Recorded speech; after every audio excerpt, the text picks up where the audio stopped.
เ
ขอต้อนรับขบวน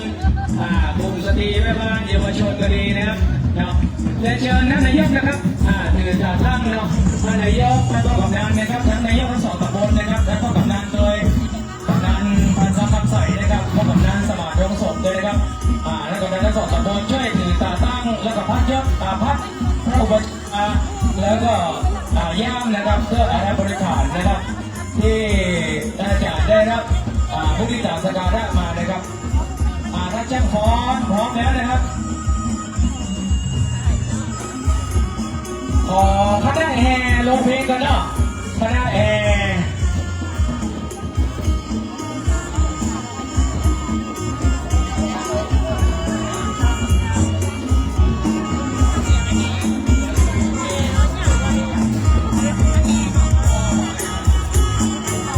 ขอคณะแห่นะครับ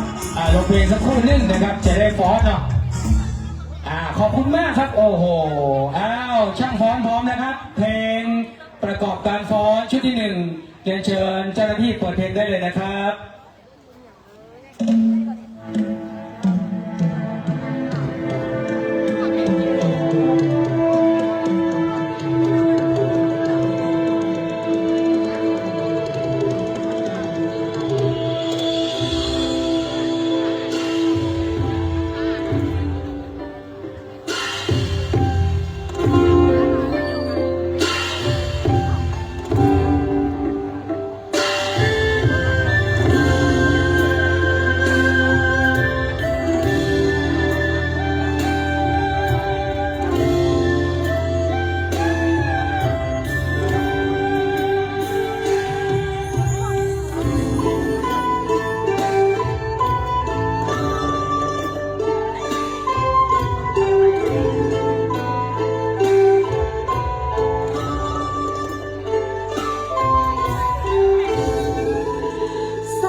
เฮ้ย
สำนักปฏิบัติธรรมลำดับที่สาวหาเสริมสร้างปัญญาทุกชาติชนหมู่บ้านรักษาศีลห้าในห่วงแก้วมนทนเพื่อบุญกุศลแหล่งรวมจิตใจ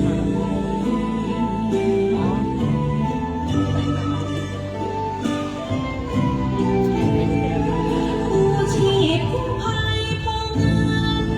ดำเนินแนวงานเสริมสร้างประสานคือมวลชนสุขใจศูนย์พระพุทธศาสนาวันอาทิตย์ลิขิตไปพลังบวรนิสัยสอนไฟคุณธรรม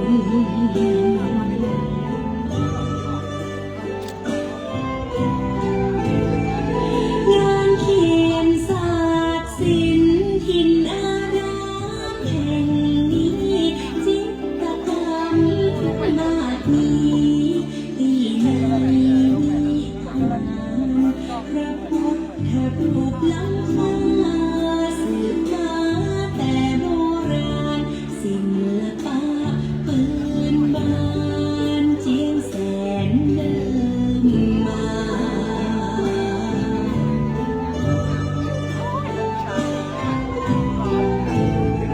เชิญไหว้พระ ติ๊กต็อกได้100 เดียวเลยนะ สถาน 5,000 วิวได้100อ่ะ ทรงทรัพย์บารมีสลีสดใสทรงนำประทานสุขสบายใจที่ห่วงแก้วอภัยวัดแม่หงส์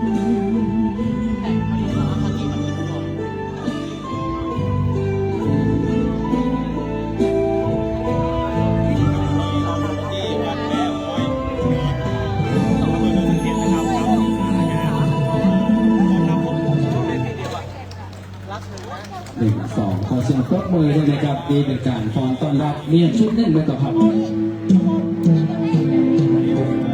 เชิญนะครับชุดหนึ่ง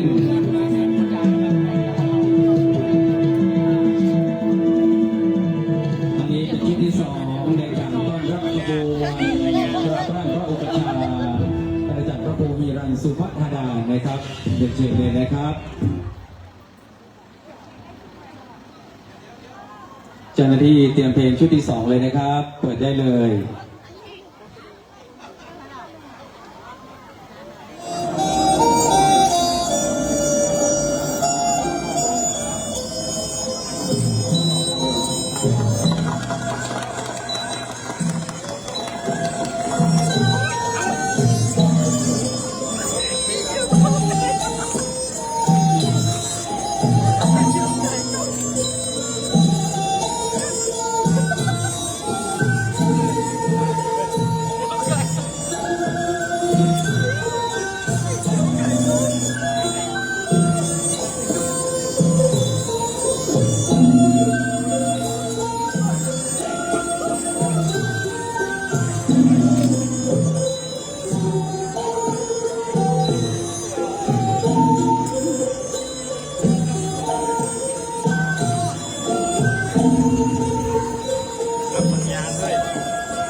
ขอเสียงปรบมือดังๆให้กับคณะช่างฟ้อนในชุดที่2ด้วยนะครั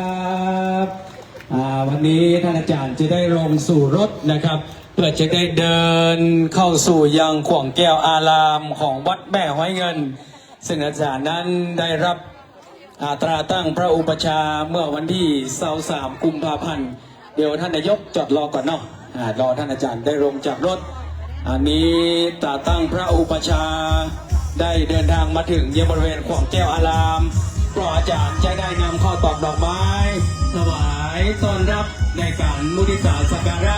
ท่านอาจารย์พระครูฮิรันสุภัทดาเจ้าคณะตำบลแม่โป่งแม่ห้อยเงินเจ้าวาดวัดแม่ห้อยเงินเจ้าสำนักปฏิบัติธรรมประจำจังหวัดเชียงใหม่แห่งที่25และประธานศูนย์กู้ชีพกู้ภัยโพเงินบรังบอนตำบลแม่ห้อยเงินแห่งนี้ด้วยความเคารพอย่างสูงนะครับเชิญชวนเนื้อสถานที่จะโปรยข้าวตอกดอกไม้ขอโปรยต่างๆรุ่มนะครับเนาะเขาจะมาโปรยข้าวตอกดอกไม้บนร่างกายของพระสงฆ์นะครับเพราะมันจะเกิดคันแพ้ได้เนาะ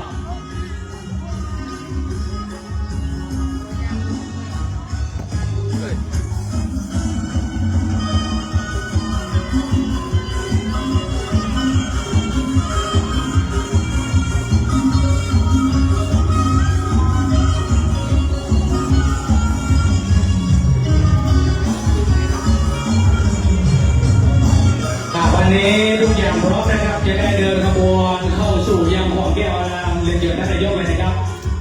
เดินช้าๆนะครับเดินช้าๆมาต้องฟังนะครับเดินช้าๆวันนี้ท่านนายกวิทยานายกเทศมนตรีเทศบาลตำบลแม่เงินท่านนายกประยุทธ์อริโยเทศบาลตำบลแม่โป่งและก็กำนันบ้านฟ้าคำใสก็กำนันตำบลแม่โป่งและก็กำนันสมานดวงสมนะครับกำนันตำบลแม่เงิน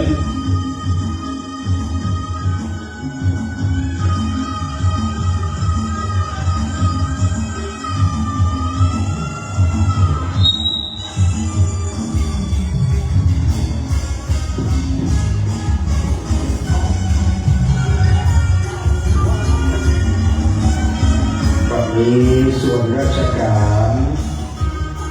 ได้เชิญตาตั้งพระอุปชฌาย์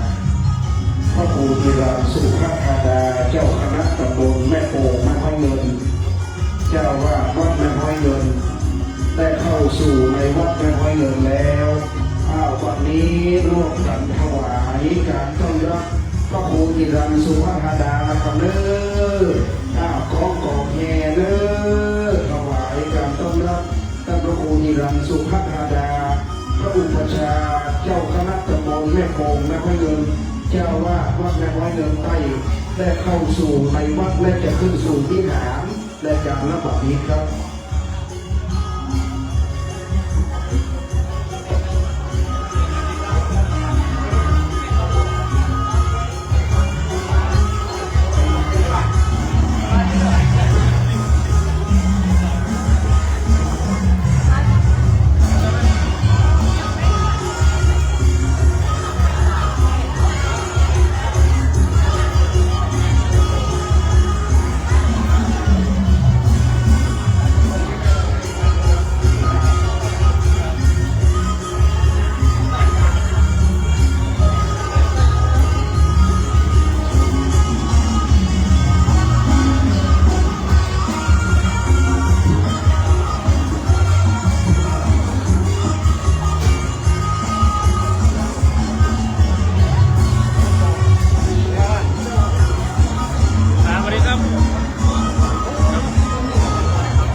และในขณะนี้เราได้มีการตั้งขบวนแห่ดาวตั้งพระอุปชาขึ้นสู่วงวิหารของวัดแม่ห้อยเงินสำหรับในโอกาส5 ตอนเย็นวันนี้นั้นเป็นวันอันเป็นอุดมมงคลได้มหามงคลอันประเสริฐได้มาเกิดที่วัดแม่ห้อยเงินบ้านแม่ห้อยเงินไปสำนักปฏิบัติธรรมประจำจังหวัดเชียงใหม่แห่งที่25อำเภอเมืองสะเก็ดจังหวัดเชียงใหม่สำหรับในวันนี้ตรงกับเดือน6เหนือแรมได้4 ค่ำเรามาตรงกับวันเสาร์ที่7ของเดือนมีนาคมพุทธศักราช2569ได้เรียนมาบรรจบครบรอบอีกวาระหนึ่งในโอกาสวันนี้นั้นอันดับแรกในคำรบเบื้องต้นก็ขอกราบนมัสการถวายความเคารพนอบกราบซึ่งพระรัตนตรัยอามีพระพุทธพระธรรมและพระสงฆ์เป็นต้นเป็นประธานนอบน้อมกราบพระพุทธปฏิมากรพระพุทธรูปอันได้ปฏิสถานทัพปนาตั้งไว้เป็นพุทธรูปประธานในวิหารกราบพุทธรูปเจ้าในโรงอุโบสถและพระธาตุเจดีย์ของวัดแม่ห้อยเงินด้วยความนอบน้อมในพระรัตนตรัยการนี้ก็ถวายความเคารพและถวายการต้อนรับพระเดชพระคุณหลวงพ่อท่านเจ้าคุณพระราชโพธิวรคุณดร.ที่ปรึกษาเจ้าคณะภาคเก็ดเจ้าว่าวัดพระธาตุดอยสะเก็ดพระอารามหลวงประธานสงฆ์ตำรวจมงคลศิรวงศ์เจ้าคณะอำเภอดอยสะเก็ดเจ้าว่าวัดสารคามรังสรรค์หลวงวัดและหลวงพ่อรองเจ้าคณะอำเภอทั้ง2 รูปมีท่านพระครูพิทักษ์อรัญญวัฒน์วัดป่าฝาและพระครูอัมพวนานุรักษ์วัดสัมพุทธโลกเหนือดังนี้เป็นต้นพร้อมมีมนต์อาสมนั้นได้กล่าวพัฒนาคณะสงฆ์ในตำบลแม่โป่งแม่ห้อยเงินคณะสงฆ์ในตำบลปะป้องและตลาดใหญ่ใกล้เคียงเจริญชัยมงคลคาถาในโอกาสนี้ก็ถวายมุทิตาสักการะถวายการต้อนรับท่านพระครูฮิรัญสุภาธาดาเจ้าคณะตำบลแม่โป่งแม่ห้อยเงินเจ้าว่าวัดแม่ห้อยเงินผู้เป็นเจ้าสำนักปฏิบัติธรรมประจำจังหวัดเชียงใหม่แห่งที่25ได้รับการแต่งตั้ง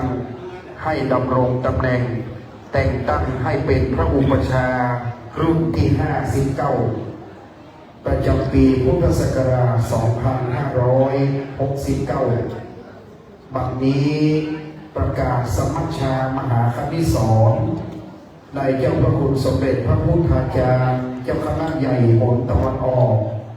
ประธานสมัชชามหาคณิสรณ์วัดไตรมิตรวิทยารามพร้อมด้วยกับนี้เจ้าคณะใหญ่หนเหนือหนกลางหนใต้หนตะวันออกได้มีการแต่งตั้งพระอุปชาผู้สอบผ่านที่กรุงเทพมหานครเป็นที่เรียบร้อยวันนี้ท่านพระครูฮิรัญสุภาธาดาได้เป็นพระอุปชาโดยสมบูรณ์ทุกประการการนี้พระอุปชาในบ้านเมืองดอยสะเก็ดนับแต่พระเดชพระคุณหลวงพ่อท่านเจ้าคุณพระราชโพธิวรคุณดร.วัดพระธาตุดอยสะเก็ดพระอารามหลวงหลวงพ่อเป็นพระอุปชาผู้คุณรูปที่1ทับนั้นมาได้หลวงพ่อพระครูพิทักษ์อรัญญวัฒน์รองเจ้าคณะอำเภอดอยสะเก็ดคือครูบาวัดป่าฝางเป็นพระอุปชาและที่ไปสอบเมื่อปีที่แล้วคือพระครูวิโรจน์จริยานุกูลด็อกเตอร์เป็นพระอุปชาประเภทวิสามัญผู้ช่วยเจ้าว่าพระอารามหลวงวัดพระธาตุดอยสะเก็ดรูปหนึ่งและปีนี้ผ่านทั้ง2 รูปนะครับดอยสะเก็ดเราคือพระครูฮิรัญสุภาธาดาเจ้าคณะตำบลแม่โป่งแม่ห้อยเงิน1 เจ้าอธิการมงคลสติสัมปันโนเจ้าคณะตำบลตลาดใหญ่วัดสุนทรศิริแม่กัดไตอีกหนึ่งขอถวายมุทิตาสักการะทุกรูปและที่กล่าวถึงพระอุปชาในที่นี้ตำบลแม่โป่งแม่ไม้เงินเรานั้นจากการสอบถามท่านพระครูหิรันสุภธดาและคณะสงฆ์ตามธรรมเนียมที่ได้ตรวจสอบจากกรุงเทพมหานครตำบลแม่โป่งแม่ไม้เงินไม่เคยปรากฏพระอุปชามาก่อนดังนั้นพระครูหิรันสุภธดาเป็นรูปแรกที่เป็นพระอุปชาของตำบลแม่โป่งแม่ไม้เงินสมัยแต่ก่อนนั้นตำบลแม่โป่งแม่ไม้เงินนี่จะต้องไปบวชกับหลวงพ่อพระครูวินิจสุภาจารย์สวัยอดีตเจ้าคณะอำเภอสะเก็ดอยู่วัดศรีชัยรามแม่กัดเหนือรูปหนึ่งรูปที่สองต่อมาเมื่อหลวงพ่อพระครูวินิจสุภาจารย์รักสังขารไปต้องไปบวชกับหลวงพ่อพระครูศรีสุภาจารย์ครูบาเจ้าแก้วชรนัตปัญโยอดีตเจ้าคณะตำบลปะป้องสแกนบ้านอยู่วัดชยาลังกาปะป้องจากนั้นครูบาเจ้าแก้วรักสังขารไปก็สื่อศาสนามาเป็นหลวงพ่อสมัยนั้นพระเจ้าที่การแก้วขึ้นเป็นพระครูศรีสุภาจารย์รักสังขารไปก็มาถึงเจ้าที่การประสิทธิ์สุโนต่อมาคือพระครูสุโนประสิทธิ์เป็นรองเจ้าคณะอำเภอสะเก็ดอยู่วัดมหาวนาพิมุขเป็นต้นดังนั้นสมัยก่อนนี้แม่โป่งแม่ไม้เงินเขาจะไปบวชในเขตตำบลตลาดใหญ่มีหลวงพ่อวัดแม่กัดกาวัดแม่กัดเหนือที่เป็นพระอุปชาแม่กัดเหนือได้เป็นอดีตเจ้าคณะอำเภอแม่กัดกาได้เป็นอดีตเจ้าคณะตำบลตลาดใหญ่ปากป้องเป็นอดีตเจ้าคณะตำบลปากป้องสง่าบ้านแล้วรองมาถึงวัดแม่จ่องเป็นรองเจ้าคณะอำเภอสะเก็ดนับจากนั้นเป็นต้นมาตำบลแม่โป่งแม่ไม้เงินไม่ปรากฏพระอุปชามาก่อนในอำเภอสะเก็ดถ้าวันจิ้นครูบามหาวัดแม่จ่องนั้นในรัชกาลที่5ของเมืองนั้นไปดังนั้นพระครูหิรันสุภธดาถือเป็นพระอุปชารูปแรกตามธรรมเนียมที่ปรากฏในสมัชชามหาครั้งที่2ว่าวันนี้พระครูหิรันสุภธดาจึงเป็นพระอุปชารูปแรกของตำบลแม่โป่งแม่ไม้เงินเราและในเมืองตะสะเก็ดมีหลวงพ่อวัดพระธาตุคือพระเจ้าคุณพระราชโพธิวรคุณพระครูวิโรจน์จริยานุกูลด็อกเตอร์อยู่วัดพระธาตุในเขตตำบลลงเหนือมีวัดใหม่ชลประทานชูชาติเขตตำบลสันบุรีมีวัดตองชัยตาหัวในเขตตำบลปะป้องแสดงบ้านมีครูบาวัดป่าฝางดังนี้เป็นต้นเขตตำบลแม่คือมีวัดป่าแห้งพระครูหาโอรบุญยรังสีและเขตแม่โป่งแม่ไม้เงินปรากฏขึ้นนักการวัดแบบนี้เขตตลาดใหญ่ไม่ได้วัดสู่ทองศรีแม่กัดไตล้วนเป็นเจ้าคณะผู้ปกครองสงฆ์นี่คือบ้านเมืองดอยสะเก็ดเป็นบ้านเมืองแห่งบัณฑิตนักปราชญ์เป็นบ้านเมืองที่มีอารยะแบบแผนมีครูบาอาจารย์ดีมีพระอุปชาผู้เลิศคุณในบ้านนี้เมืองนี้พระศาสนาจึงรุ่งเรืองอำไพบัดนี้นั้นในเวลาอันสมควรแล้วเมื่อพระครูหิรันสุภธดาได้เดินทางจากกรุงเทพมหานครสู่อำเภอดอยสะเก็ดคณะสงฆ์ตำบลแม่โป่งแม่ไม้เงินคณะศรัทธาตำบลแม่โป่งแม่ไม้เงินจึงได้จัดพิธีการถวายการต้อนรับพระอุปชารุ่นใหม่ในการเจริญชัยมงคลคาถาและแห่ตราตั้งเข้าสู่วิหารตั้งไว้เบื้องหน้าพระประธานเป็นที่เรียบร้อยครับต่อจากนี้ไปจะเป็นการจุดธูปเทียนเรื่องนมัสการบูชาพระรัตนตรัยด้านหน้าพระพุทธปฏิมากรก็กระผมขอกราบพระนาพระครูหิรันสุภธดาเจ้าคณะตำบลแม่โป่งแม่ไม้เงินเจ้าอาวาสวัดแม่ไม้เงินเจ้าสำนักปฏิบัติธรรมประจำจังหวัดเชียงใหม่แห่งที่25พระอุปชารุ่นที่59โปรดเมตตาเป็นประธานจุดธูปเทียนบูชาพระรัตนตรัยณ บัดนี้ขอรัตนาครับสาธุชนน้องประนมมือขึ้นนะครับ ำรวมกายสำรวมวาจาสำรวมใจตั้งจิตให้เป็นสมาธิวันนี้ท่านพระครูจุดธูปเทียนเป็นเครื่องนมัสการบูชาพระรัตนตรัยแล้วจะเข้าสู่อาสมรับรองครับ เราจะกล่าวคำบูชาดอกไม้ไว้พระสมาทานศีลเป็นเบื้องต้นวันนี้จะจุดธูปเทียนบูชาเจ้าอธิการสิงห์คำอินทนันโทอดีตเจ้าคณะตำบลแม่โป่งแม่ห้อยเงินอดีตเจ้าว่าวัดแม่ห้อยเงินเราขอติดภาพดวงวิญญาณตั้งเจ้าอธิการสิงห์คำอินทนันโทอดีตเจ้าอธิการสงปามอยู่สถิตเสถียรสำราญในทิพยพิมานใดขอได้โปรดมาเป็นปัตตาอนุโมทนาซึ่งวันนี้พระครูฮิรันสุภาพดาได้สืบวัดแตนวาแตนหลวงพ่อได้เป็นเจ้าคณะตำบลและได้เป็นพระอุปชาหากดวงวิญญาณอยู่ที่พยพิมานคงจะพิรมจงชื่นยินดีสาธุการเป็นยิ่งนักรูปเทียนดอกไม้เป็นเครื่องสักการะขอบูชาต่อพระรัตนเกี่ยวเจ้าทั้งสามนกกราบพระสาธุชนกราบหนึ่งกราบสองกราบสามอิมินาสการะนาพุทธังอภิปูชยามาอิมินาสการะนาธัมมังอภิปูชยามาอิมินาสการะนาสังฆังอภิปูชยามาอะระหังสัมมาสัมพุทโธภะคะวาพุทธังภะคะวันตังอภิวาเทมิสวากขาโตภะคะวะตาธัมโมธัมมังนัมมัสสามิสุปฏิปันโนภะคะวะโตสาวกสังโฆสังฆังนะมามิมะยังพันเตติสระเนนะสหปัญจศีลานิยจามาตุติยัมปิมะยังพันเตติสระเนนะสหปัญจศีลานิยจามาตติยัมปิ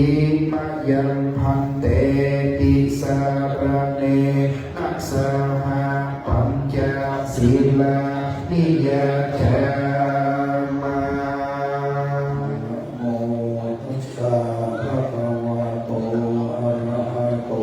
สัมมาสัมพุทธัสสะนะโมตัสสะภะคะวะโต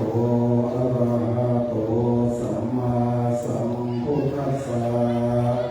นะโมตัสสะภะคะวะโต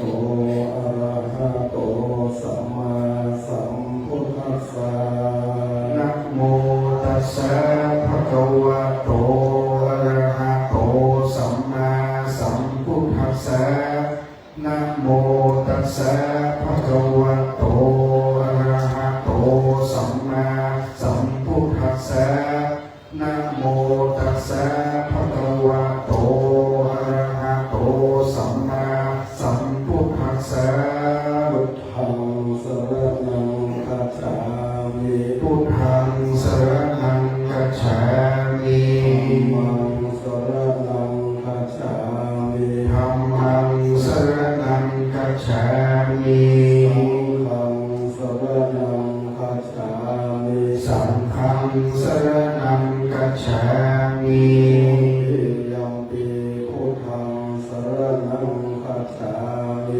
ติยัมปิพุทธังสรณังกัจฉามิยัมปิธัมมังสรณังกัจฉามิทุติยัมปิธัมมังสรณังกัจฉามิยัมปิสังฆังสรณังกัจฉามิทุติยัมปิสังฆังสรณังกัจฉามิยัมปิพุทธังสรณังกัจฉามิตติยัมปิพุทธังสรณังกัจฉามิยัมปิธัมมังสรณังกัจฉามิตติยัมปิธัมมังสรณังกัจฉามิยัมปิสังฆังสรณังกัจฉามิตติยัมปิสังฆังสรณังกัจฉามินาติวาตาเวรมณีสิกขาปะทังสมาธิยามิปานาติปาตาเวรมณีสิกขาปะทังสมาธิยามิทินนาเวรมณีสิกขาปะทังสมาธิยามิอาทินนาตนาเวรมณีสิกขาปะทังสมาธิยามิเมสุมิจฉาจาเวรมณีสิกขาปะทังสมาธิยามิกาเมสุมิจฉาจาราเวรมณีสิกขาปะทังสมาธิยามิสาวาทาเวรมณีสิกขาปะทังสมาธิยามิมุสาวาทาเวรมณีสิกขาปะทังสมาธิยามิโอลาเมรยะมัจจปมาทัฏฐานาเวรมณีสิกขา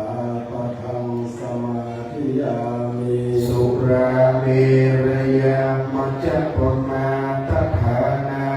เวรมณีสิกขาปะทังสมาธิยามิมานิปัญจสิกขาปะทานิสีเลนะสุขติยันติสีเลนะโภคสัมปทาสีเลนะนิโพธิยันติตัสสมาสีลังวิโสทะเยสาธุสาธุสาธุต่อจากนี้ไปจะเป็นการแสดงคารวะธรรม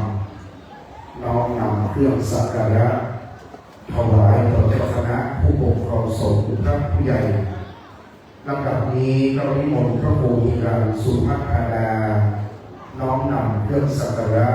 ถวายต่อพระเดชพระคุณหลวงพ่อท่านเจ้าคุณพระราชโพธิบรมคุณดอกเตอร์ที่ปรึกษาเจ้าคณะภาคเจ็ดเจ้าอาวาสวัดพระธาตุดอยสะเก็ดพระอารามหลวงผู้เป็นพระอุปัชฌาย์ผู้เลิศคุณอีกรูปหนึ่งเป็นครูบาอาจารย์ในบ้านเมืองดอยสะเก็ดสร้างสมอบรมศิษย์บางนี้น้อมนำถวายต่อหลวงพ่อรูปที่หนึ่งครับในลำดับที่สองนะครับวันนี้หลวงพ่อจะได้มอบปัจจัยพระไตรและของขวัญมุทิตาแด่พระลูกศิษย์พระครูหิรันสุภัทธาดาวันนี้หลวงพ่อท่านเป็นพระอุปัชฌาย์เป็นครูบาอาจารย์รูปสำคัญได้สร้างสมอบรมศิษย์ให้เจริญรุ่งเรืองพัฒนาดังนั้นแม้แต่พิธีกรอาจารย์ก็เป็นสัพพิวิหาริกอันเทวสิทธิ์ในหลวงพ่อพระราชโพธิบรมคุณเป็นพระอุปัชฌาย์เช่นกันครับวันนี้หลวงพ่อเมตตาต่อพระลูกศิษย์แล้วรูปที่สองจะน้อมนำถวายต่อหลวงพ่อพระครูมงคลศรีนวงศ์เจ้าคณะอำเภอระสะเก็ดเจ้าอาวาสวัดสารคามรักษาเมืองรักในนามเจ้าคณะผู้ปกครองสงฆ์ในอำเภอระสะเก็ดจะได้รับเครื่องสักการะจากพระครูหิรันสุภัทธาดาพระครูหิรันสุภัทธาดาท่านเป็นเจ้าคณะตำบลมีหลวงพ่อเจ้าคณะอำเภอเป็นเจ้าคณะผู้ปกครองโดยตรงนะครับวันนี้จะได้รับเครื่องสักการะในลำดับที่สองครับ ระดับต่อมาจะถวายเป็นหลวงพ่อพระครูพิทักษ์การยวัฒน์รองเจ้าคณะอำเภอดอยสะเก็ดฝ่ายสาธารณูปการเจ้าอาวาสวัดป่าฝางท่านก็เป็นผู้อุปชาปีนี้เจริญอายุรณมงคล78นะครับสุขภาพสมบูรณ์แข็งแรงเป็นร่มโพร่มไทรแห่งคณะสงฆ์เมืองดอยสะเก็ดอีกรูปหนึ่ง4 รูปเป็นเสาหลักแห่งบ้านเมืองดอยสะเก็ดมีหลวงพ่อวัดพระธาตุหลวงพ่อวัดสารคามรังสรรค์หลวงพ่อวัดป่าฝางและหลวงพ่อพระครูอัมภาวนานุรักษ์รองเจ้าคณะอำเภอดอยสะเก็ดฝ่ายเมืองแก่วัดสัมต้นม่วงเหนือครับ4 รูปครูบาอาจารย์ในบ้านเมืองเขาโอ้งามด้วยศีลอาจารย์วัดเป็นปีใหม่ปีษาของลูกศิษย์สมุนอานะครับวันนี้เจ้าคณะผู้ปกครองทั้ง4 รูปได้รับเครื่องสักการะจากพระปู่หิรันสุภาพดาเลยครับวันนี้หลวงพ่อท่านเจ้าคุณพระโพธิวรคุณดร.หลวงพ่อจะส่งเสริมการเรียนพระมหาปริญญาการศึกษาการสอนผู้อุปชาหลวงพ่อจะยินดีกับลูกศิษย์เสมอเพราะลูกศิษย์เจริญรุ่งเรืองแต่หลวงพ่อจึงเป็นกำลังใจให้แก่ลูกศิษย์ทุกรูปทุกท่านครับต่อจากนี้ไปในนามหัวหน้าส่วนราชการจะถวายเครื่องสักการะต่อประธานสงฆ์ท่านเจ้าคุณพระโพธิวรคุณลำดับที่ 1การนี้ด้วยความเคารพจะได้ขอเรียนเชิญท่านสริยาคำพาแก้วท่านนายอำเภอดอยสะเก็ด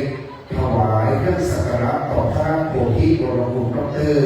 ที่ปรึกษาเจ้าคณะภาค7วัดพระธาตุดอยสะเก็ดพระรามหลวงครับท่านนายอำเภอในนามหัวหน้าส่วนราชการ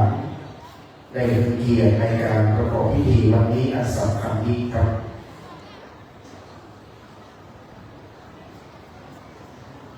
ลำดับที่ 2ครับเรียนเชิญท่านวิทยาตาจันดี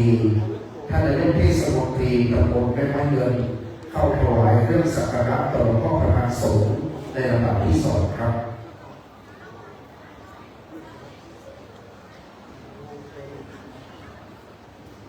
วันนี้เขตปกครองคณะสงฆ์ตำบลแม่โป่งแม่ไม้เงินเรามีความสามัคคีมีเจ้าคณะตำบลเป็นผู้มีความรู้ความสามารถลำดับต่อไปนะครับท่านนายกเทศมนตรีตำบลแม่โป่งท่านประยูรตริโยนายกเทศมนตรีตำบลแม่โป่งเข้าถวายเครื่องสักการะครับเขตปกครองคณะสงฆ์แม่โป่งแม่ไม้เงินเป็นเขตปกครองคณะสงฆ์ที่เข้มแข็งมีท่านนายก2 ตำบลท่านกำนัน2 ตำบลเวลากีตาร์แม่โป่งแม่ไม้เงินนี่จะมีความยิ่งใหญ่และงดงามตลอดงานนะครับลำดับต่อไปครับส่วนท่านกำนันตำบลแม่ไม้เงินท่านกำนันสมานดวงส่งน้อมนำถวายเครื่องสักการะในนามของท่านกำนันผู้ใหญ่บ้านสารวัตรแก้วผู้ช่วยของตำบลแม่ไม้เงินครับท้องถิ่นท้องที่ได้อุปถัมภ์การพระศาสนาวันนี้แต่งกายด้วยชุดข้าราชการสีกากีเชิญตาตั้งพักรอย่ามที่ระลึกได้ถือธงไตรรงค์ได้ถือธงศาสนาถือธงพระบรมพิไทยที่งดงามด้วยประการทั้งปวงนะครับตำบลแม่โป่งนั้นเชิญท่านกำนันทำศักดิ์คำใสท่านกำนันตำบลแม่โป่งในนามของศรัทธาตำบลแม่โป่งครับแม่โป่งและแม่ไม้เงินเวลาแห่วัดตากีตาขบวนจะยาวที่สุดได้รับการยกย่องเวลาพิธีแห่ขบวนเชิญลงศพรถต้นสีมหาโพธิ์แม่โป่งและแม่เงินจะมีการละเล่นอยู่หลายอย่างเป็นเมืองที่มีประเพณีวัฒนธรรมที่งดงามนะครับศาสนารุ่งเรืองในเมืองดอยสะเก็ดบัดนี้หัวหน้าส่วนราชการผู้นำท้องถิ่นท้องที่ได้ถวายเครื่องสักการะต่อหลวงพ่อประธานสงฆ์เป็นที่เรียบร้อยต่อจากนี้ไปจะเป็นการอ่านตราตั้งพระอุปชาเมื่ออ่านตราตั้งจบพระครูมานิตพระธนคุณวัดพระนอนแม่โป่งจะนำคณะสงฆ์เจริญชัยมงคลคาถาบัดนี้ประธานในพิธีผู้อ่านตราตั้งนั้น จึงขอเรียนเชิญท่านสรียาคำพาแก้วท่านนายอำเภอระเสเกตประธานพิธีฝ่ายพื้นหลักได้เป็นผู้อ่านตามตั้งพระอุปชาเบื้องหน้าพระพุทธปฏิมากรเป็นลำดับต่อไปขอเรียนเชิญท่านครับ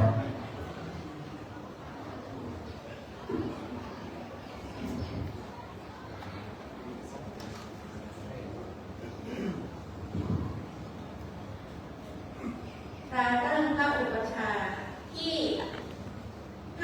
54/2569 วันที่ 23 กุมภาพันธ์ พุทธศักราช 2569 อาศัยอำนาจตามความในข้อ 9 แห่งกฎมหาเถรสมาคม ฉบับที่ 17 พ.ศ. 2536 ว่าด้วยการแต่งตั้งถอดถอนพระอุปชาออกตามความในพระราชบัญญัติคณะสงฆ์ พ.ศ. 2505 แก้ไขเพิ่มเติมโดยพระราชบัญญัติคณะสงฆ์ฉบับที่ 4 พ.ศ. 2561 จึงแต่งตั้งให้พระครูหิรัญสุภธารา ฉายาสิรินทโร อายุ 51 พรรษา 30 วิทยาฐานะ นักธรรมชั้นเอก พุทธศาสตร์บัณฑิต วัดแม่หอยเงิน ตำบลแม่หอยเงิน อำเภอดอยสะเก็ด จังหวัดเชียงใหม่ ปัจจุบันมีตำแหน่งในทางปกครองคณะสงฆ์เป็นเจ้าคณะตำบลแม่โป่งแม่หอยเงินดำรงตำแหน่งพระอุปชาในเขตที่ตนปกครอง มีหน้าที่เป็นประธานและรับผิดชอบในการให้บรรพชาอุปสมบทและมีหน้าที่รับผิดชอบตามกฎมหาเถรสมาคมฉบับที่ 17 พ.ศ. 2536 ว่าด้วยการแต่งตั้งถอดถอนพระอุปชาขอจงเจริญด้วยจตุรพิธพรคืออายุวันนะสุขะพละดำรงมั่นเป็นหลักในบวรพุทธศาสนาตลอดกาลนานสมเด็จพระมหาธีราจารย์เจ้าคณะใหญ่หนเหนือ ยังโตโหติยามุเนสักยังนังนังอันโนเอวังตวังเอจโยโหอิสยาสุชยมังคะเรอัปปนาสิตตังรังเยสิเสปะทวิโภคะเรอภิเสกเตสะ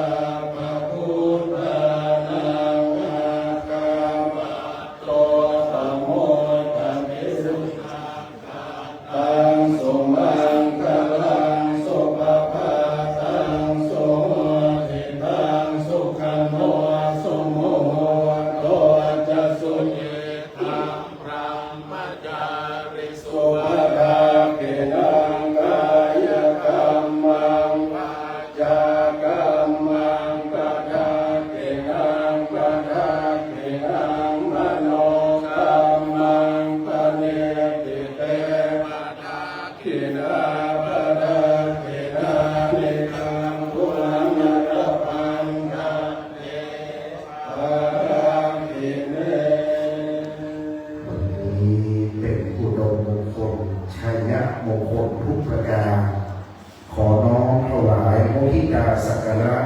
แด่พระครูหิรัญสุภธาราพระอุปัชฌาย์รูปใหม่แห่งคณะสงฆ์อำเภอระเสเก็ดตำบลแม่โป่งแม่ไม้เงินครับก็จะรีบไปหัวหน้าส่วนราชการสภาประชาชนโดยมีท่านนายอำเภอระเสเก็ดท่านสมิญญาคำพาแก้วจะคือเกียรติเป็นประธานน้อมถวายเครื่องสักการะเพื่อถวายมุทิตาสักการะในนามหัวหน้าส่วนราชการและสาธุชนคนดอยสะเก็ดอุบาสกอุบาสิกาน้อมนำถวายต่อพระอุปัชฌาย์รูปใหม่ครับ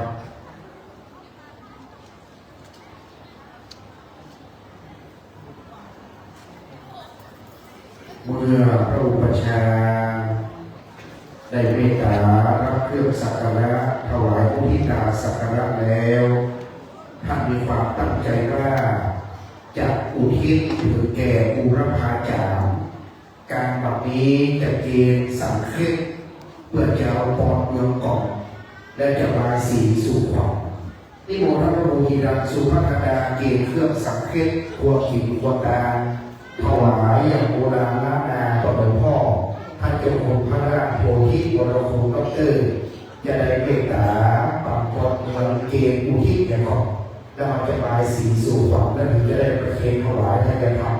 วันนี้มนต์หลวงพ่อพระราชโพธิวรคุณเมตตาอนุโมทนาปรับปรพื้นบ้านล้านนาอุทิศถึงแก่บุรพาจารย์ผู้ภาการีชนเป็นลำดับต่อไปเจ้าหน้าที่เตรียมน้ำยาถวายพระภูมิการสุภาพดาจัดยาน้ำในการถึงแก่ครูบาเจ้าสิงห์ก่อนครับ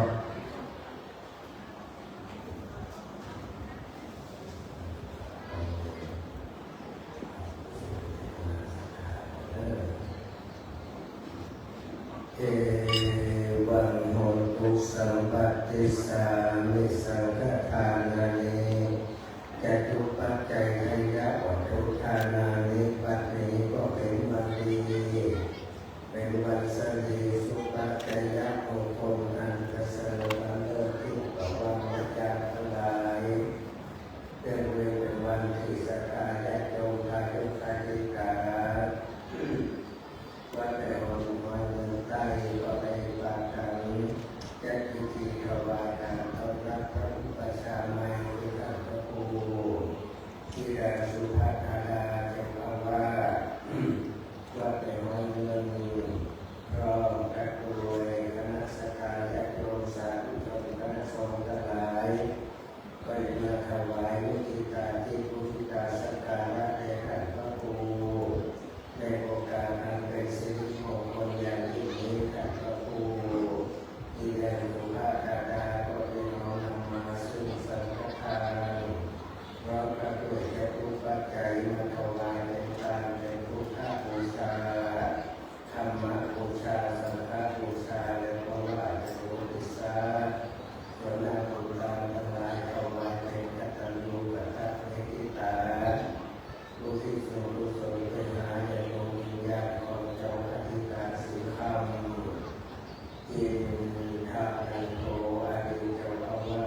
ศีลกัมมังนิพพานาจโยโหตุโนนิจังนิตังภาวนากัมมังนิพพานาจโยโหตุโนนิจังนิจังวัตตานิพพานังสุขังวัตตาปานังสานังวัตตานิพพานังนิพพานังปัจจมังสุขังวันนี้หลวงพ่อพระสุคตพระราชโพธิบรมครูได้เมตตาปักปอนพื้นเมืองโวหารเป็นกตัญญูบูรพาจารย์ครูบาเจ้าสิงห์คำอภินันโทและตามหาคุณโยมแม่ฟองจันตาจันดีเป็นความกตัญญูกตเวทีที่พระโพธิญาณสุภคดาได้กระทำบำเพ็ญขึ้นเป็นเบื้องต้นต่อจากนี้ไปพิธีมงคลเรียกว่าอายสีสู่ขวัญขึ้นก่อนที่เราจะได้รับพรจากพระสงฆ์ทั้งปวงต่อจากนี้ท่านอาจารย์พระมหาศิรวัตรปัญญาวัฒโกปเรียนธรรม4ประโยควัดสังกะแปงหลวงอันเป็นผู้ช่วยเจ้าว่าวัดสังกะแปงหลวงอำเภอสังกะแปงจะได้เมตตาปักครอบเรียกขวัญบายสีถวายพระโพธิญาณสุภคดาเป็นลำดับต่อไปขอนิมนต์ครับอาจารย์พระมหาศิรวัตรปัญญาวัฒโกปริญญาธรรม4ประโยคปีนี้สอบป.5อีกไม่นานจะประกาศผลอาจจะฉลองปริญญาธรรม5ในกี่วันนี้ละถ้าเป็นประกาศสำเร็จแน่นอนวันนี้ท่านอาจารย์พระมหาศิรวัตรปัญญาวัฒโกปริญญาธรรม4ประโยควัดสังกะแปงหลวงตนนี้นะเสียงานไพเราะจะได้ปักครอบและเรียกขวัญถวายมุทิตาสักการะแด่ท่านพระโพธิญาณสุภคดาตามล้านนาแบบแผนอนุญาตธรรมเนียมประเพณีสืบไปณบัดนี้ครับเราขอโอกาสถวายความเคารพในเมตตาบารมีธรรม4ธรรมของพระเดชพระคุณหลวงพ่อพระราชโพธิวรคุณอันเป็นที่เคารพยิ่งครูบาอาจารย์พระเถรานุเถระเจ้าคณะพระสังฆาธิการทุกรูปทุกองค์ด้วยความเคารพจะได้ขอโอกาสน้อมมงคลใบสีสู่ขวัญเป็นสิริมงคลกับตนกับตัวท่านเจ้าท่านพระครูหิรังสุภคดาตนอาถึงสมณะฐานะตระอันวิเศษได้ยกย่อขึ้นเป็นพระอุปัชฌาย์ตนใหม่ของคณะสงฆ์อำเภอดอยสะเก็ดในโอกาสวันนี้ตามสมควรแก่กาลเวลาต่อไปใจโยใจโย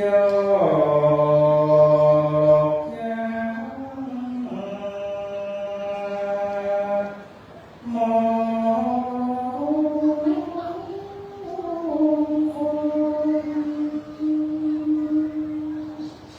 สุขมาโท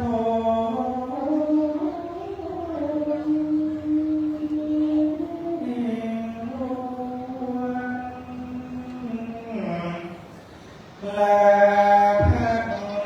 โย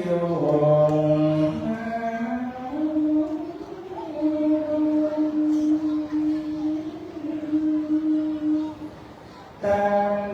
พระโคโย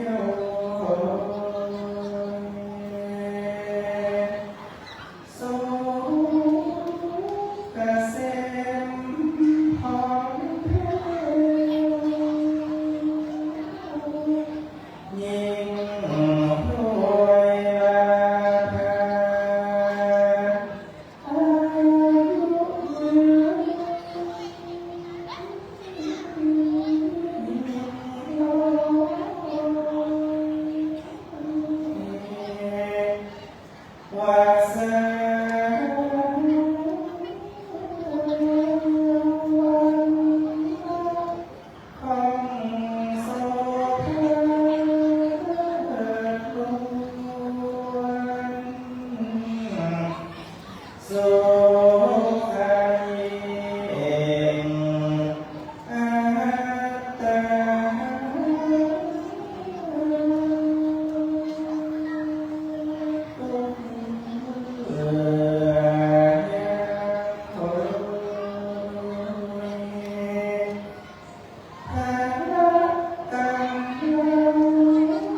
สัพพะโส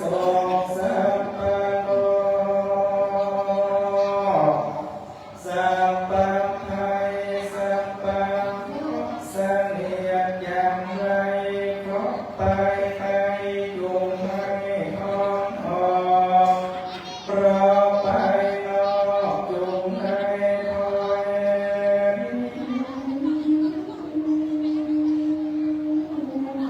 ราวีแก่นแรงเพราะไปหลังอย่าได้มาทางไปนาอย่าได้มาดีเพราะปาพิเป็นโตเพราะไร้สอบจากกันละคุณบอกหันเพราะระวังบอกหูเพราะเมื่อโอ้เมื่อยางเพราะเมื่อไปเมื่อมาเมื่อใส่ไปมาจุงให้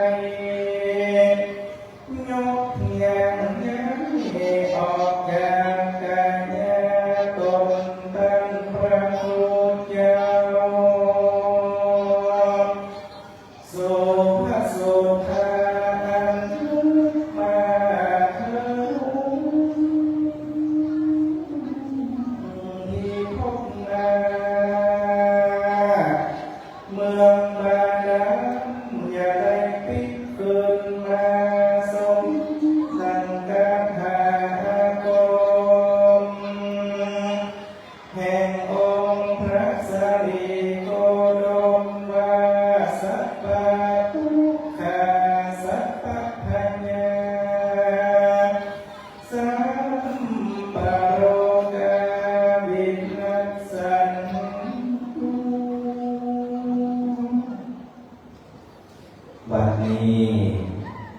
เพราะหากอย่างไรสิ่งอันบดีบางงามทั้งหลายจงได้เกิดโพ้นออกเสียจากกายญาตนกลัวแห่งการพระภูมิรันดร์สุภาธานาข้าเจ้า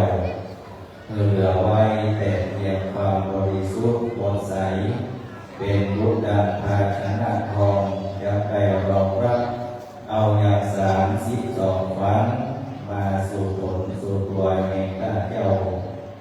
ดังที่ตัวแห่งเจ้ายังไปเรียกร้องอันเกินเมื่อได้พลิกคืนมาจงใบสีแล้วก็เข้าสู่การงานของตัวข้าเจ้าต่อไปหากใจโส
โดยดอกรักและดอกกุหลาบงาม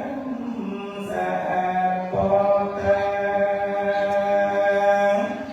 พึ่งสาพันนานามีหลายหลากมีตั้งข้าวต้มข้าวนมลูกทรงและของหวานตั้งเป้าตาลและกล้วยอ้อยน้ำเย็นใสชื่นนาเจ้า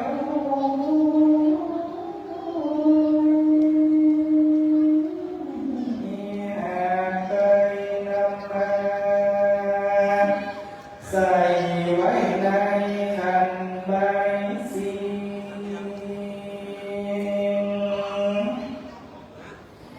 เพื่อว่าจะได้มาเรียกร้องเอา32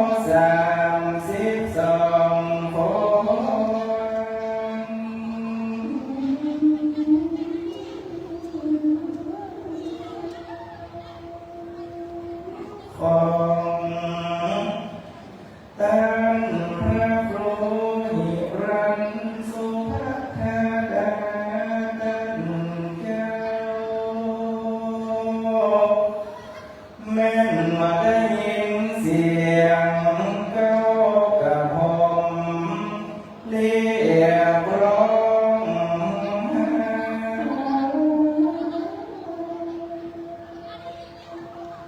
ขอจุงได้ปิ้งปลาหาคื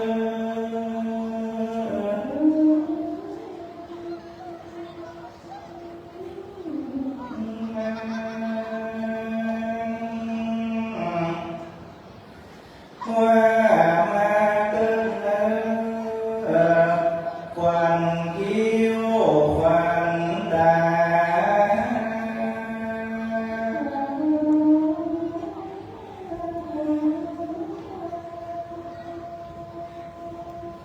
ควัน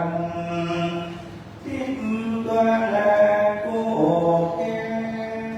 มอันงามฉันยืนหนอเจยจง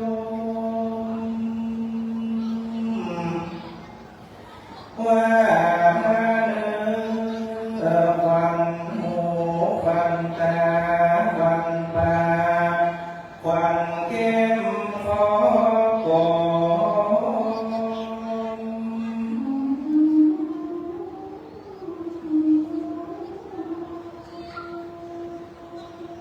ควันทานลมควันหลังควันหน้า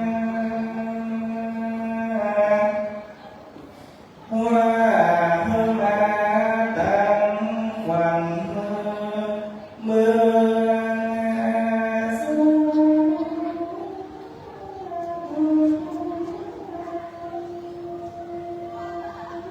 แม่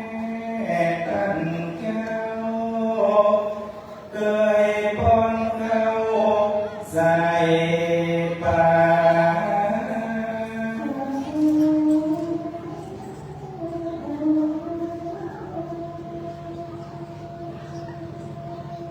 มาตั้งควันหักษามือเบื้องขวาปิดตาท่านเจ้าเคยกำแพงรุ่นเพื่อนเอื้อน้อยน้อ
ได้สืบสร้างวันวาวันฐานะไปเจ้าทลาต่อ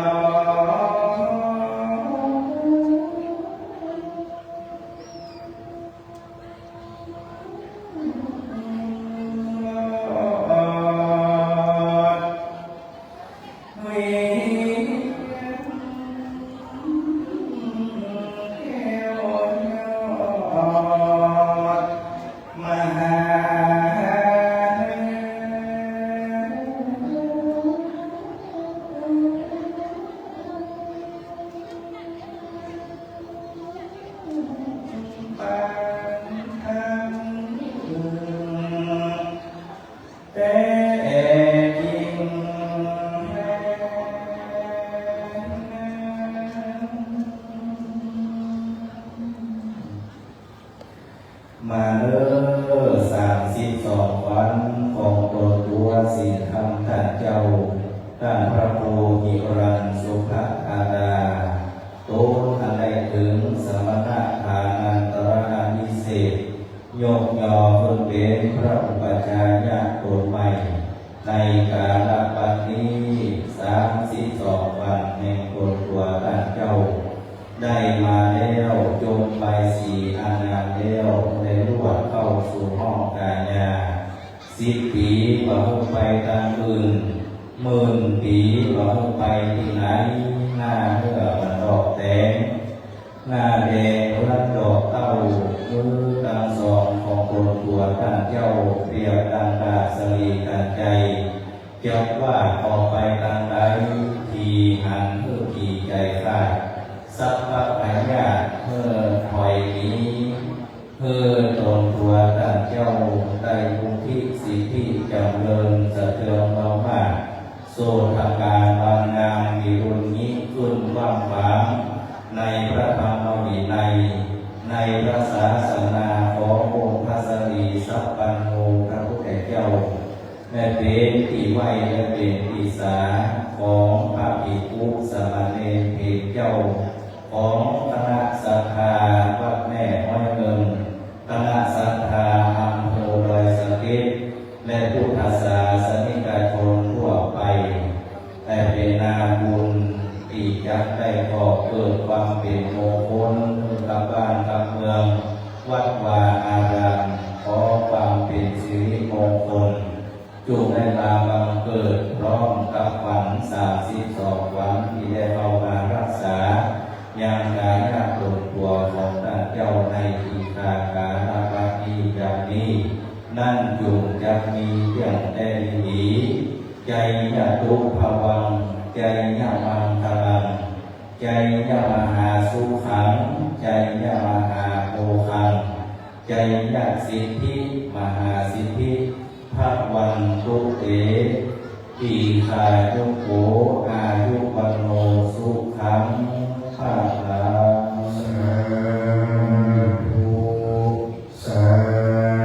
ธุสาธุ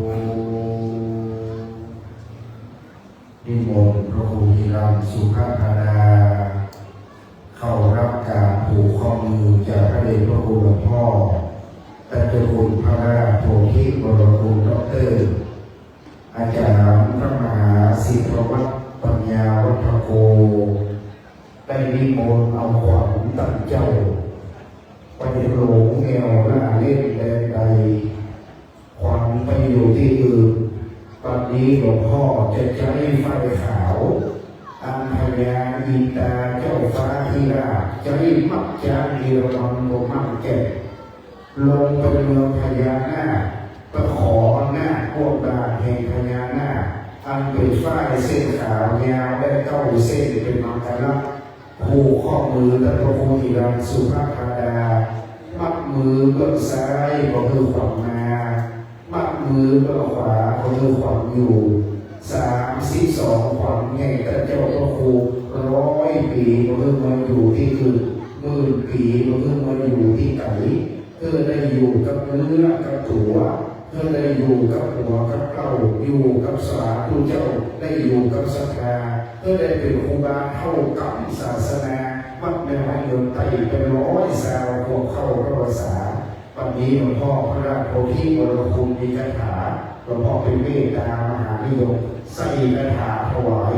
มัดมือก็ซ้ายก่อนนามัดมือก็ขวาก่อนอยู่อันว่าฝ้ายเส้นนี้พญาอินตาเสกเป่ามักช้างเอราวัณมั่งแก่นหน้าพวงบาพญานาคราชพระเจ้าสุพลมโนราพานมูลหน้าพวกบาไปเอานางมโนรามาออกในธรรมพระเจ้าก็ใจหน้าพวกบาอันนี้มันเดี่ยวดี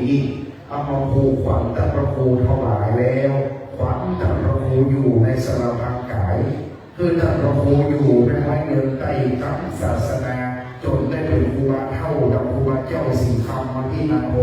ได้อยู่วัดวาศาสนาได้เป็นเจ้าคณะตำบลสื่อไปใจจำเริญวิรุฬหะมั่นแก่นไพบูลย์เจริญจำรูนในวัดพุทธศาสนาต่อจากนี้เมื่อตะประคูได้รับการผูกข้อมือได้รับน้ำมงคลที่ขโมยอันศักดิ์สิทธิ์แล้วจะได้เป็นการน้อมนำประเคนถวายเครื่องพยธรรมจะถูกปัจจัยตามลำดับดังนั้นในการนี้นั้นอันดับแรกการพระพุทธนิมนต์พระพุทธีรังสุภัทดาได้ลวดเข้าเกณฑ์ถวายกันพระพุทธเป็นพุทธบูชาเจ้าขอนิมนต์ท่านพระครูครับขออนุญาตโอกาสศรัทธาที่ฮักเป็นเจ้าภาพโดยวันนี้จะขอข้าราชการที่อยู่ตำบลเป็นตัวแทนของศรัทธาที่ฮักเป็นเจ้าภาพยอดดานถวายสงฆ์ได้เกณฑ์แทนพี่น้องศรัทธาเพื่อความสะดวกเรียบร้อยที่หลวงพ่อที่ปรึกษาเจ้าคณะภาค7เชิญท่านนายอำเภอทัศนียาคำพาแก้วถวายพยธรรมที่หลวงพ่อที่ปรึกษาเจ้าคณะภาค7วัดพระธาตุดอยสะเก็ดครับเชิญท่านครับหลวงพ่ออีก3 รูปอันเป็นเจ้าคณะผู้ปกครองสงฆ์รองเจ้าคณะอำเภอเชิญท่านนายกเทศมนตรีตำบลแม่ไม้เงิน1ท่านนายกเทศมนตรีตำบลแม่โป่ง1และท่านกำนันตำบลแม่ไม้เงิน1ถวาย3 รูปเดียวกันครับน้อมนำถวายเลยนะครับ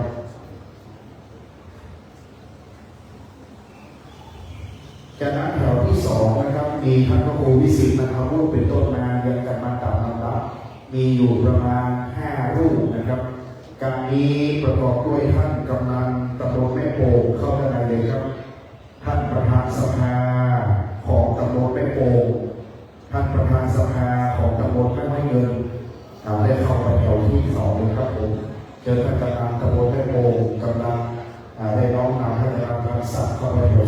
2แล้วก็ประธานสภามาก่อนท่านมาเชิญเลยครับไม่งั้นก็เรียนเชิญท่านรองนายกเลขาที่ปรึกษาของท่านเงินไปก่อนแถวที่2หลังแล้วก็รองคือเชิญท่านรองครับรองนายกเลขาที่ปรึกษาประธานสภาเดี๋ยวเข้าแถว2ก่อนนะครับเชิญเข้าไปทางในครับมี5 รูปท่านรองไม่โป่งมาครับรองไม่โป่งเลขาท่านนายกไม่โป่งที่ปรึกษาของท่านไม่โป่งแล้วก็ผู้บริหารสถานศึกษาโรงเรียนต่างๆคณะครูเข้าไปปฏิกรนะครับไปปฏิกรคือครบ5 รูปคุณครูท่านรองนะครับเข้าไปข้างในขาด1 รูปเข้าไปที่วัดพระพ่อครบแล้วนอกถ้าครบแล้วต่อไปส่งเรื่องขวาอีก9 รูปเชิญคุณลำดวนตาจันดีเชิญคุณครูนงคามทาเวียนคุณครูสกอคุณครูสกรครูสกรตำบลแม่ไม้เงินไปทางขวานะครับไปทางขวาปอดหลวงบ้านเฮาไปทางขวานะครับน้องนำถวายน้องนำถวายนะครับปอดหลวงบ้านแม่ไม้เงินเอานำถวายเลยครูนงคามคุณลำดวนครูสกรตำบลไปถวายครบต่อไปแห่ง5 ท่านเจอคนเฒ่าคนแก่ที่ประจำวัดที่เป็นผู้ชายนั่งใกล้สงฆ์ศรัทธาวัดเราน้อมนำถวาย5 รูปคนเฒ่าคนแก่ประจำวัดแม่ไม้เงิน ที่มาใส่บาตรญาติน้ำฟังธรรมแปลภาษาเข้าถวายครับใช่ครับเข้ามาเลยเชิญปวัญญาวัจกรประจำวัดเอาในนามกรรมการวัดทุกส่วนแล้วก็ตัวแม่ทุกบอกท่านพอดีปวัญญาวัดเอา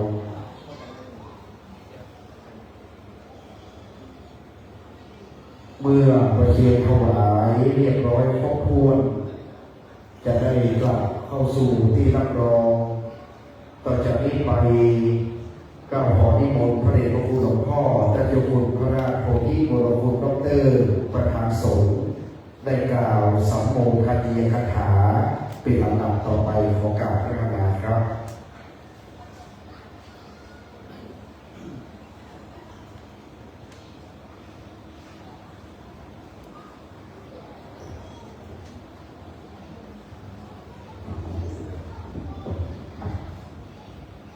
ขอถวายความนับถือท่านพระครูมงคลศรีวิโรจน์เราเจ้าคณะอำเภอเกษตรเกษเจ้าอาวาสวัดสารคามนาสัยท่านพระครูพิทักษ์อาราวัฒน์รองเจ้าคณะอำเภอเกษตรเกษเจ้าอาวาสวัดป่าฝ่ายท่านพระครูนำพระวรานุรักษ์เราจะลาเปิดเสด็จเราว่าพระตัดตุโมไปตัวตุโมคุย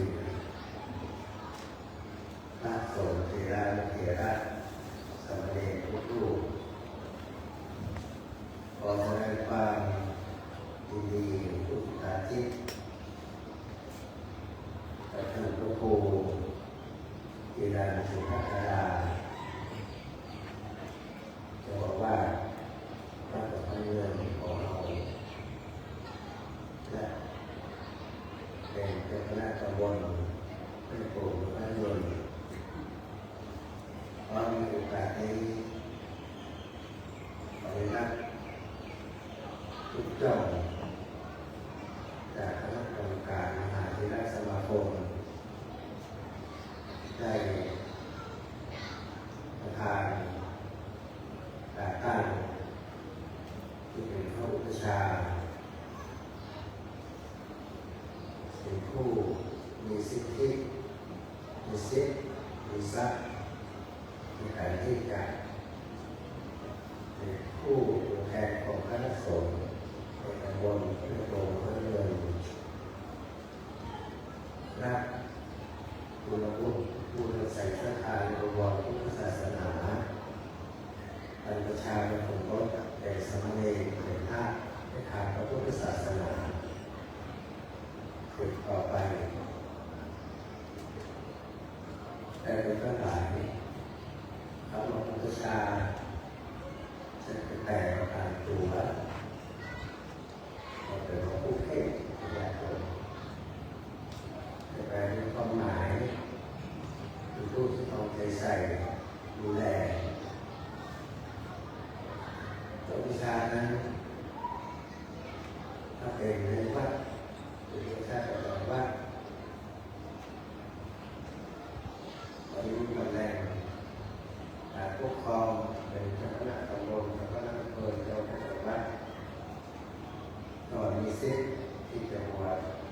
อนุญาตให้แก่ผู้ร่วมขนมบอกเป็นเพราะว่า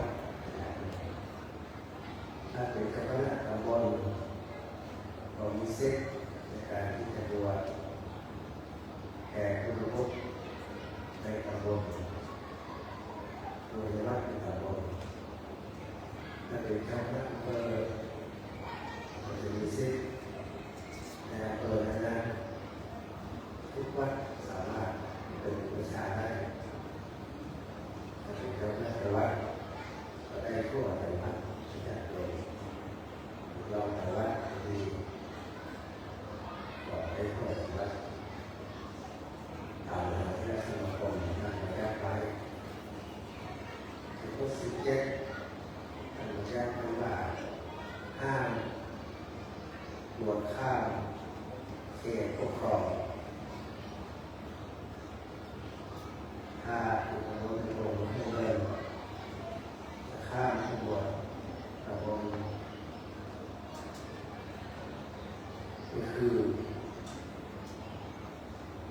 คนสบายหน้าอยู่ๆไปสุดท้ายมาได้ที่นี่คนเราทำสื่อขออนุญาต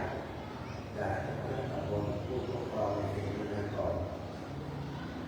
โดยตัวเองจะไปพอดีการแปลว่าจะได้ที่การลงทุนก็ต้องขออนุญาตที่ฉะนั้นถือว่าปฏิบัติหน้าที่เป็นถูกต้องตามหลักของมหาเทศสมาคมของมีโทษขณะยักษ์ซึกให้ก็เป็นกฎหมายทั้งบ้านเมืองประเภทมาตราใน57เป็นคดีอาญา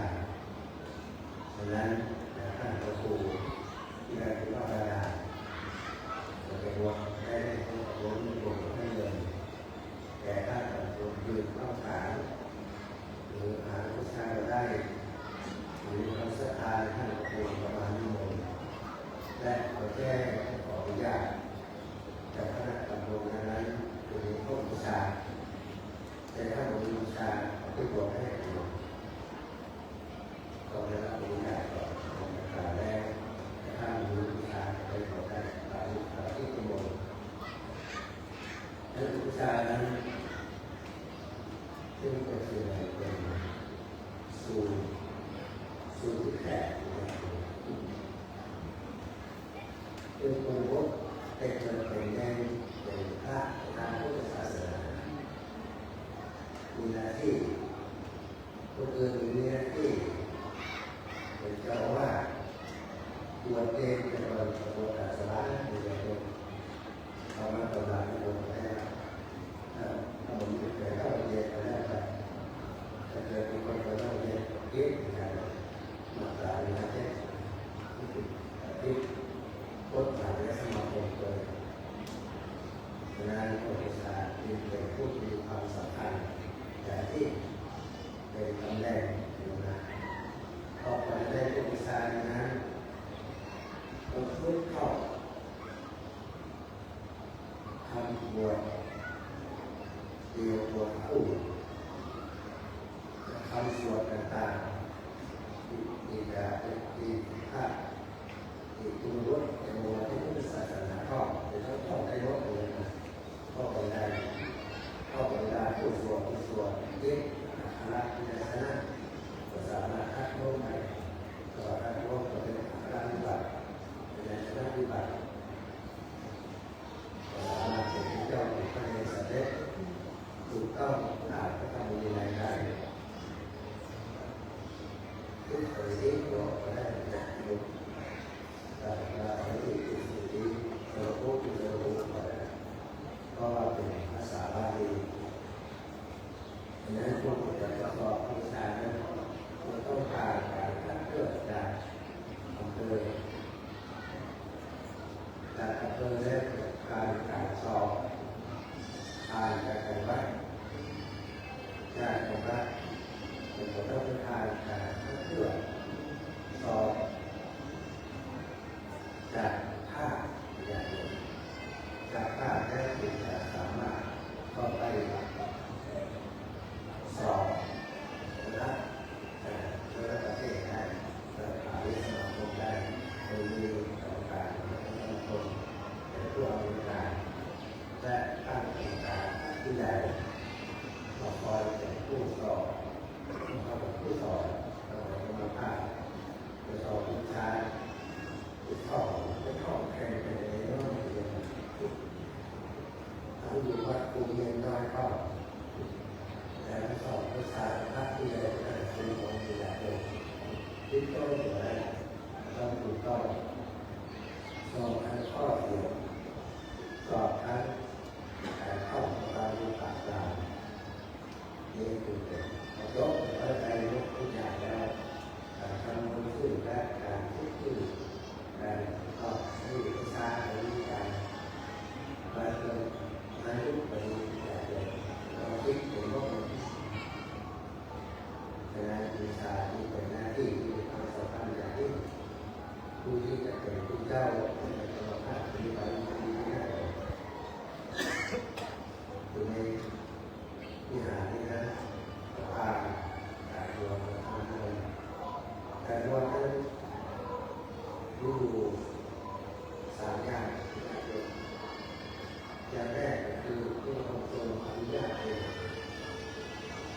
นี้ผมรู้ผู้ที่ต้องนะคุณพระพุทธศาสนาพุทธศาสนาพระองค์ทรงรู้ว่าผู้คนกลุ่มนี้เราต้องทำเขาเห็นทำสมุนไพรพระองค์ทรงอนุญาตทุกทีองค์ทรงตั้งแต่เองทุกคนพระพุทธเจ้าอย่างเป็นผู้ฆ่าอยู่เนี่ยพระองค์ของพระพุทธเจ้าเนี่ยต่อมาก็ได้มอบหมายพระสารีบุตรพระสารีบุตรโดยตั้งแต่การพาพาโดยผู้ที่มีสมุนศิษณะผู้สนุและนักสัมปทานก็คือว่าต้องเข้าผู้ทำธรรมะสังฆะสนับสนุนสายเรื่องอย่างเดียวเข้าถึงเรื่องนั้นก่อนการอะไรก่อนต่อมาเมื่อมีนักสมมากขึ้นพระองค์ทรงประทานข้อที่สองไปอย่างผู้ที่เป็นพระเจ้าได้ต้องมีพระสงฆ์เป็นพระกิจยาอย่างน้อย5 รูปขึ้นไปจะบอกว่าถ้า10 รูปหรือ20 รูปก็แล้วแต่ที่บูชาจะต้องมีการสอบผู้สอบถามผู้จะเข้าร่วมหลายอย่างอย่างโยมที่ต้องเข้าแต่ได้สารสนเทศตามยุคในแก่ของมันได้ถูกกระแสออกสัญญาด้วยการสอบถามอินโมสิทธิ์สิ่งใดถามเกี่ยวกับที่เรื่องนั้นหรือเปล่าบิดามารดาอนุญาตหรือเปล่าอันนี้ตรงอย่างเดียวภาษาบาลีถ้าพ่อแม่อนุญาตถ้าเขาบวชแล้วมีข้อจะมีในปัจจุบันนี้ที่จะบวชเป็นว่าเป็นบวชเป็นพระอะไรจะต้องไปขอพระวิหารจะแก้ขอพระราชทานทุกคนในหน้าที่อย่างนี้โดยมีผู้ใหญ่บ้านในบ้านนั้นก็รอหมู่ชุดปฏิบัติต้องใช้ตัวเพื่อจากโรงพยาบาลก็มีอะไรเพราะว่าตอนสบายก็ตัวมันจะมีโรคเอสคนที่ตัวก็อะไรก็ว่าหลายคนไม่บอกแล้วเราต้องมีเชื้อเอสคนกระทำโรคเจ้าหญิงตัวเองตัวเลยเอาก็ไปมาฉะนั้นอะไรนะวิชาเป็นมีความสำคัญแต่ที่สามารถทำได้คือเป็นรูปมาบวชเป็นพุทธศาสนาเป็นเล่นะแต่เป็นเล่ไม่พูดก็ได้สมาธิอยู่5 รูปแต่เป็นเจ้าต้องประทานของ5 รูปมีผู้สวดโดยครูบาอาจารย์อนุสาวรีย์อาจารย์3 รูปขาดไปได้2 รูปเป็นส่งให้ส่งตัวนะครับครูกีฬาที่พัฒนาพาหน้าที่ตรงเปิดแต่สมเด็จเกิดผู้วิชาที่ทำสาขาตัววิชาซ้อมตัวเองอย่างมากเลยเอาละพาที่แต่ว่าจากแต่ว่าแต่พบคนที่ว่าสาธยาที่ว่าสาธารณะที่ทุกคนต้องเข้าไปสอบ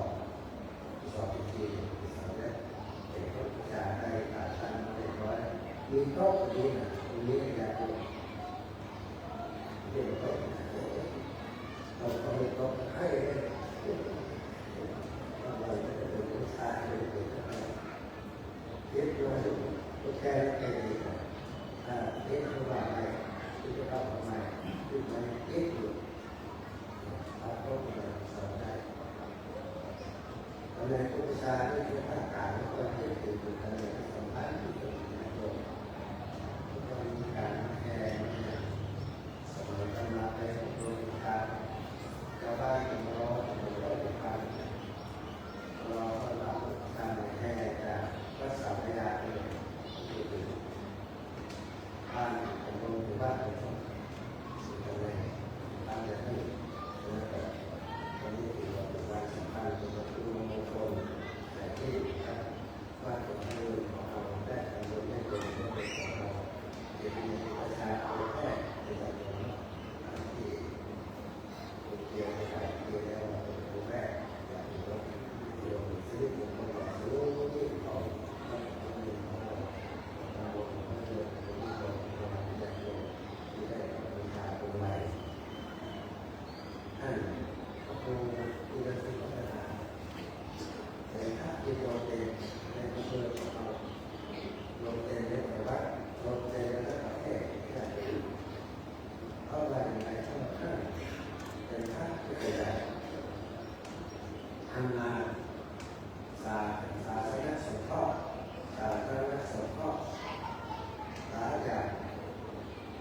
และค่ายคุณธรรมในวัด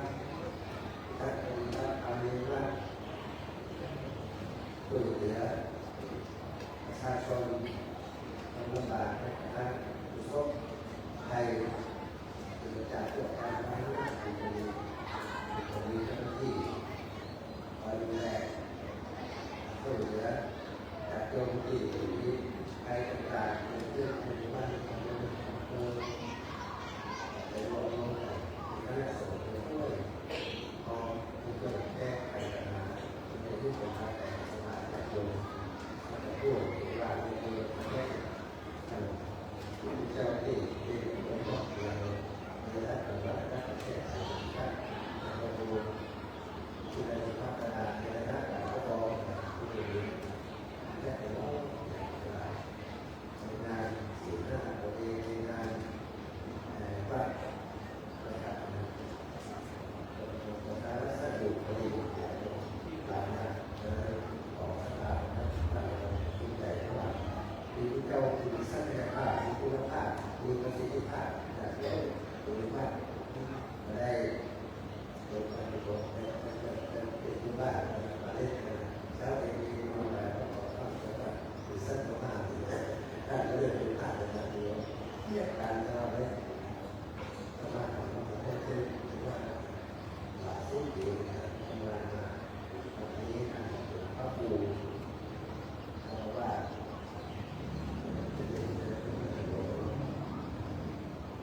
เสียว่าเขาคุณค่าหรือว่าคุณค่าที่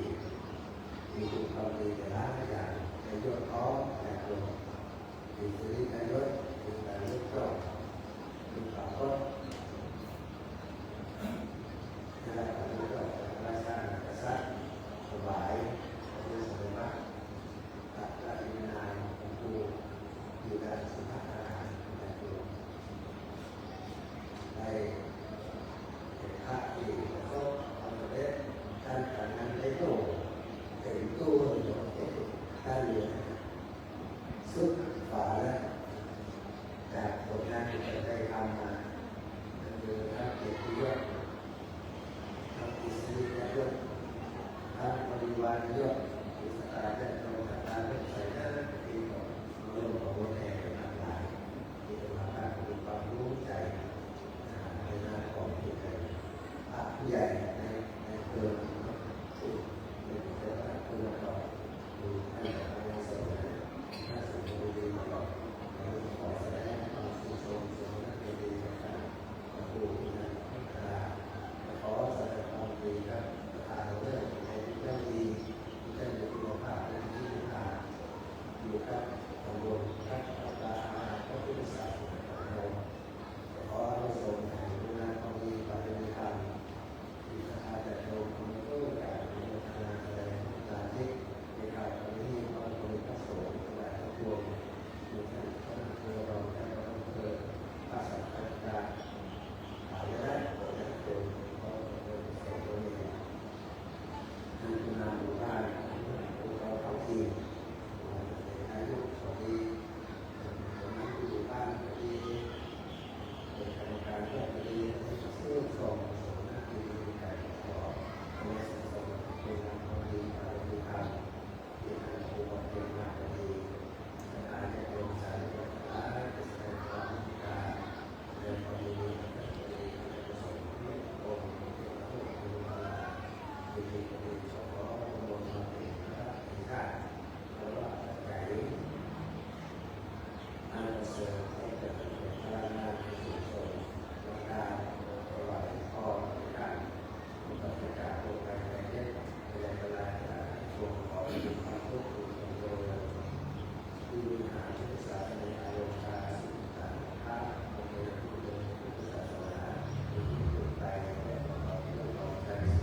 ต่อไปขอนิมนต์ครับ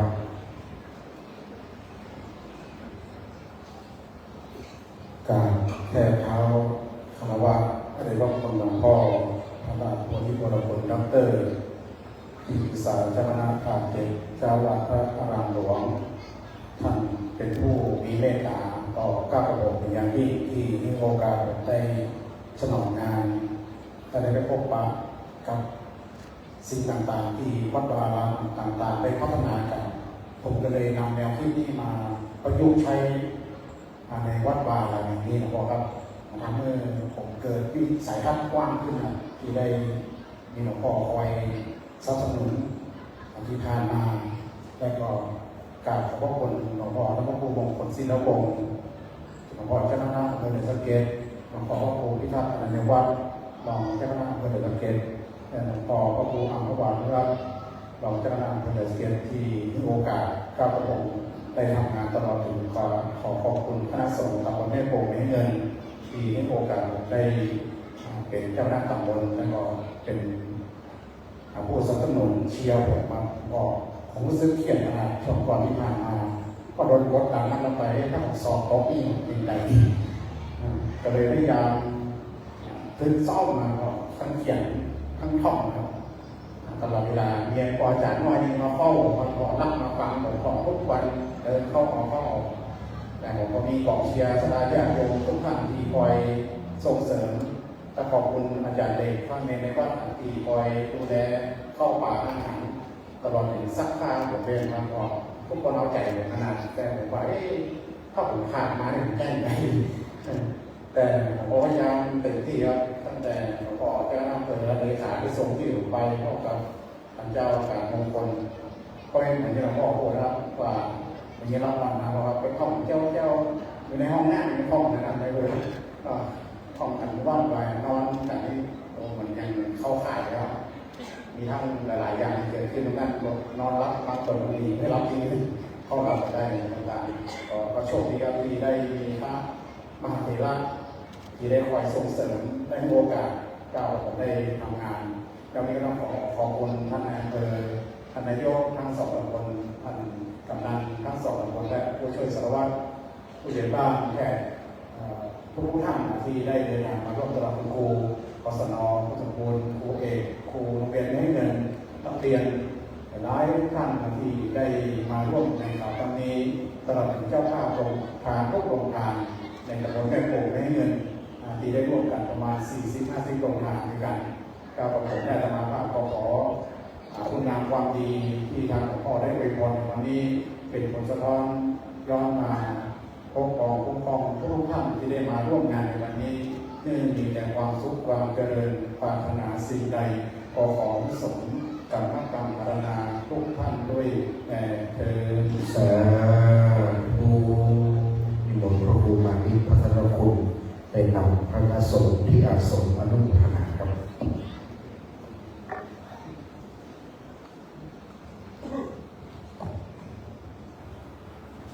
ยะถาวะริวหาปุราปาริปุเรนติสาภลัง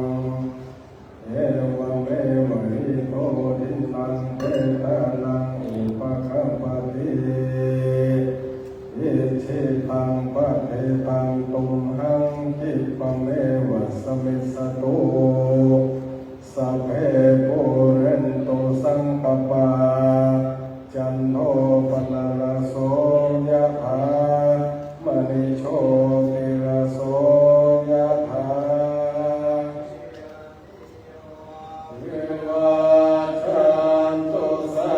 พพะโรโควินาศตุมาเปวันตรายโยสุขิติกายุโกภวะสัพพิอภิโยจันตุ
ธิวรคุณดร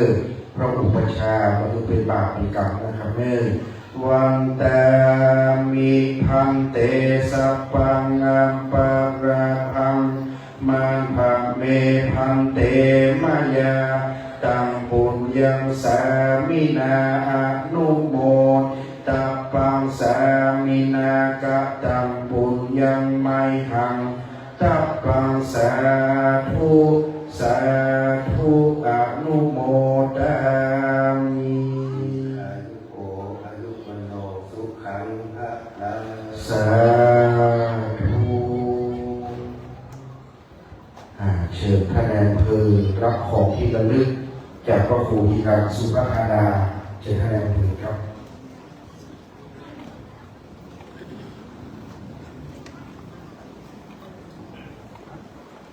วันนี้การประกอบพิธีต่อไปเชิญท่านนายกทั้งสองตำบลครับเทศบาลตำบลแม่เมืองเทศบาลตำบลแม่โป่ง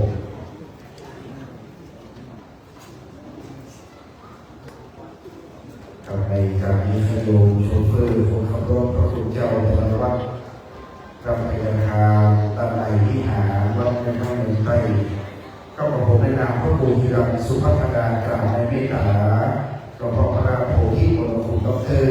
ที่ปรึกษาในคณะพัฒน์เทคนิคครับต่อไปเชิญท่านกำนันตำบลแม่โป่งครับของที่นี่ท่านกำนันตำบลแม่โป่งภาษาวันนี้ขอบคุณโรงทานขอบคุณสังฆาและโกพ่อแม่พี่น้องบ้านเราทุกคนทุกท่านนะครับ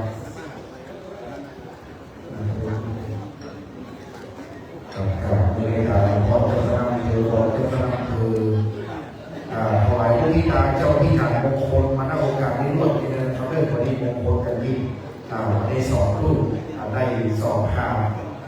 วันนี้เพิ่มรูปประชาขึ้นในเบอร์อีก2รุ่นปีหน้าก็จะมีการสอบผู้ประชาเพิ่มขึ้นเรื่อยๆก็นับว่าเป็นวิธีใหม่ดีขอบคุณราชการผู้แต่งงานชุดราชการสิ่งใดนะครับขอบคุณสภาพี่น้องเรามีการแทนกันแทนก็เกิดไปเป็นเรื่องของผู้ทำครับโรงทานก็ไปกินข้าวในโรงทานโรงทานทุกหมู่บ้านตำบลวันนี้ขอบคุณโรงทานเพิ่มได้เลยเนาะเยอะเลยครับผม